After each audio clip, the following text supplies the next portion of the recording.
Are you living the shuffle of death?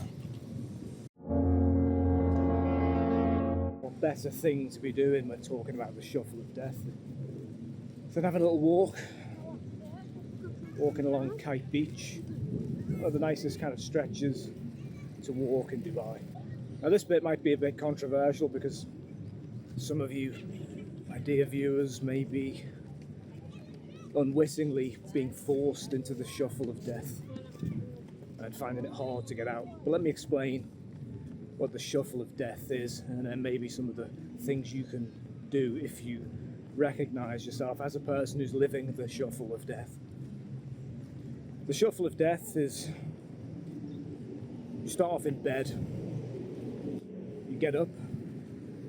A lot of people will then go from bed, maybe they skip breakfast, maybe they go straight to the car, maybe they go from the car to the train, maybe they go from the car 30 minutes, they get to work. They get to work, they sit down until 1 o'clock, they get up, they have their lunch where they go and sit down. After this, it's back to the desk where they sit until 5, maybe 6 o'clock. They get up, they leave, they get back into the car or onto the train. They get home 7 o'clock, get the dinner, sit down, and then spend the rest of the evening watching Netflix. That's the shuffle of death. It's the shuffle that I personally know a lot of people, from speaking from my client's perspective, a lot of people are living this kind of life.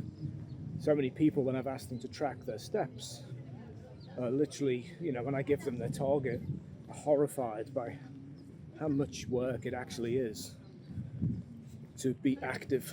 And that's why I'm here today, walking around, because this is a conscious effort to avoid being part of that shuffle of death. So you might be watching this thinking, well, you know what, this is my life. This is the way I have to do things. I have targets, objectives. I have my boss breathing down my neck. I need to be there. But there's always something you can do. Different strategies you can employ if you have a desk job is you can set a little alarm every 30 minutes, every hour, whatever you want to do. But you just get up and you move. The steps, they never seem to happen when you're really pushing for steps. It's the inconsequential steps where you get up, you just walk around for a few minutes, you get back, you can do this multiple times a day, and the steps rarely add up. Another strategy is just get up earlier. Sounds simple, but it's, unless you're getting up at 5 o'clock in the morning because you've got to travel for 3 hours to get to work. In that case, you're probably just screwed. But if you've got 30 minutes, where you can, even 20 minutes, bear in mind, 10 minutes is around about 1,000 steps. So if you can get up 20 minutes and go for a 20-minute walk or a 10-minute run even, we're off to a good start.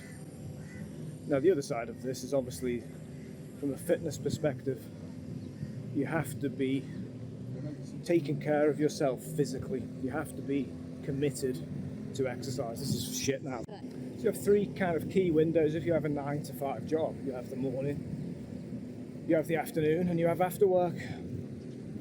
And again, it's kind of, I think a lot of people are living in the dark ages in these organisations, but a lot of places have improved, especially since COVID. People have, I think, made a few more concessions and realised the importance of having their employees exercise. So speak to your boss. It might be a question if you say, well, listen, can I have an hour and a half lunchtime, and I'll spend an extra 30 minutes at the end of my shift, or I'll come in 30 minutes earlier. If that means you can get to the gym and do something, even if you get into the gym and just walking on the treadmill, which is a kind of a pointless use of the gym, but you get my point. You could do something every day. You could go to the gym and exercise 3 days a week, and then on those other days you could walk 2 days. You obviously have the weekend. Weekends are really, for me and for Jen, are about finding ways to be active, because we're very active from Monday to Friday. We are lucky enough that our jobs are active jobs, but we still have to work for our steps. It's, we look sometimes and think, oh, look at that, we're only on like 6,000 steps. All right, let's go downstairs, let's walk around for a little bit. So let's list a few of the things associated with people who are living the shuffle of death. presumably most people, unless they're very good with the diets, are going to end up gaining weight. They're going to end up obese. They're going to end up being exposed to a whole host of metabolic illnesses. Loss of muscle mass comes from not actively using your muscles. Postural changes for adopting, it's like you start off in the day, you've got a really nice upright posture. An hour later, you look like a turtle. These things happen, and the body will adapt to those postures. So, 3-4 years, you're going to end up like all in this kind of position, stiff neck. I've got a video about this as well, about exercises you can do from the comfort of your desk in a couple of minutes to help with those posture problems. You also have to look at the things you're missing out on in terms of the feel-good hormones and a sense of confidence that being physically fit brings you. It's like being contained in a weaker version of yourself, being in that kind of shuffle of death. You're not challenging yourself, you're not pushing yourself out of the comfort zone, and all at the same time as your body's reinforcing those unfortunate decisions. So you have to find a way to do it. You have to decide what kind of person you are. Are you the kind of person who's just going to resign yourself to it, hopefully retire with some life left, or are you going to take positive steps to make a change now so that when you do retire, you still feel as if you've got some life left? But that's it. That's all I've got to say on the shuffle of death. Basically, just don't do it. And if you're forced into doing it, find ways to counter it. So talking about finding ways to be active. This is something we face quite a lot.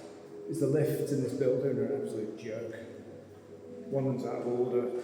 2 of them are up at the top, 44th floor, so we're waiting. So we're pacing up and down. Yes, we look like lunatics. Really, I don't care. Steps are steps, doesn't matter where you get them. It's just another way.